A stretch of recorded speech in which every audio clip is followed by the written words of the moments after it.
তারা গোটা বাংলাদেশকে জ্বালিয়ে পুড়িয়ে বাংলাদেশকে এখনো তারা অকার্যকর একটি রাষ্ট্রে পরিণত করার জন্য আবার তারা মাঠে নেমেছে।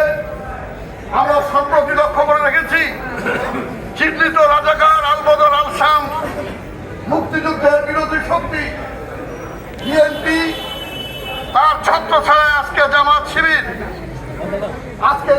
গোটা বাংলাদেশকে আজকে একটা অস্থিতিশীল পরিবেশ তৈরি করেছে। বিভিন্ন ব্যক্তি এবং রাষ্ট্রীয় সম্পদ ধ্বংস করছে, জ্বালাও পোড়াও করে আজকে দেশ যেখানে জাতির জনক বঙ্গবন্ধু কন্যা আজকের প্রধানমন্ত্রী শেখ হাসিনার নেতৃত্বে আমাদের মুক্তিযুদ্ধের চেতনাকে ধারণ করে যখন বাংলাদেশ এগিয়ে যাচ্ছে, বঙ্গবন্ধুর স্বপ্ন সোনার বাংলা বাস্তবায়নের জন্য যখন ক্ষুধামুক্ত দারিদ্র্যমুক্ত আত্মনির্ভরশীল সোনার বাংলা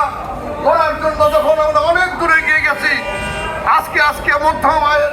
দেশ হিসাবে বাংলাদেশ আজকে পৃথিবীর বুকে আজকে মর্যাদা করে একটা দেশ হিসাবে ইতিমধ্যেই যখন স্বীকৃতি লাভ করছে, সেই সময় এই উন্নয়ন এবং অগ্রগতির ধারাকে ব্যাহত করার জন্য সেই চিহ্নিত শক্তি আজকে আবার মাঠে রয়েছে। তাহলে আমরা আহ্বান জানাবো তারা যেন এই সুপ্রিম কোর্টকে ব্যবহার করতে না পারে। গতকাল এখানে সংগ্রামী শান্তি ও সংগ্রাম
সুন্দর